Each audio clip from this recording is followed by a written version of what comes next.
that Jimmy Bell had done for them, and you spoke right at the top of the show, and it would be good to speak a little bit more about your memories of Jimmy Bell. Yeah, he was a great man, and a great human being. As I said, I used to help him a lot with the kit. At the academy, I remember I used to have to walk to the subway and go off at the Ibrox and then help him with the kit before the first team came in.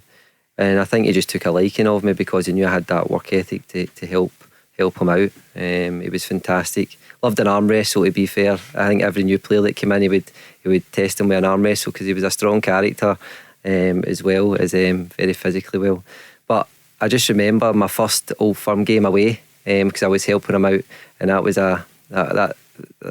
that opened up my eyes to the actual rivalry. And back then you didn't really get a lot of how would I say, stewards and stuff to help you off the bus. So I remember we had to go back to the bus to get extra kit and stuff like that. And the amount of stick I was getting in front of my face at a young kid, I was still a bit scared at that point. But I just remember him protecting me every time a Celtic fan would come over and give his stick. He would be blocking them in the way, and that's what he did. He protected.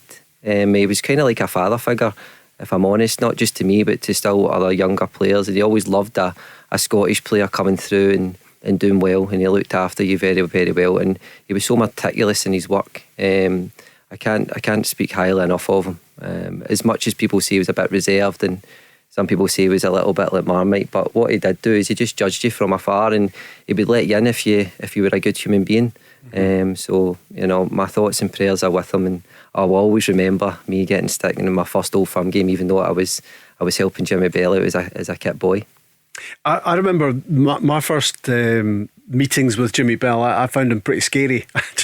I found him a scary guy, because he was very protective of his little kingdom, that mini kingdom, the kit room, the boot room, the dressing room, that his area. He was just testing you, Rob. And if I was maybe looking to interview somebody in there at some point, that was just the vibe he gave off, and it was only really relatively recently when I was introduced to his inner sanctum and met him kind of in a different way, and found him to be a pretty big-hearted guy, and maybe a bit of a softie. Yes, he's very warm. As I said, he's a family man, very family orientated, and that's all that matters to him, doing his work in the right way, in the right manner, and then going home and looking after his family.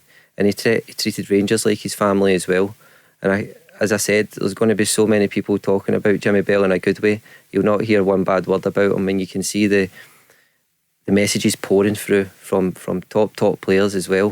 He's been through so many managers. I think it was 11 managers. Goes back to Graham Souness, doesn't he? To Giovanni Van Bronckhorst, and he had Giovanni Van Bronckhorst as a player, big characters like Gaza. And every single one of them loved him.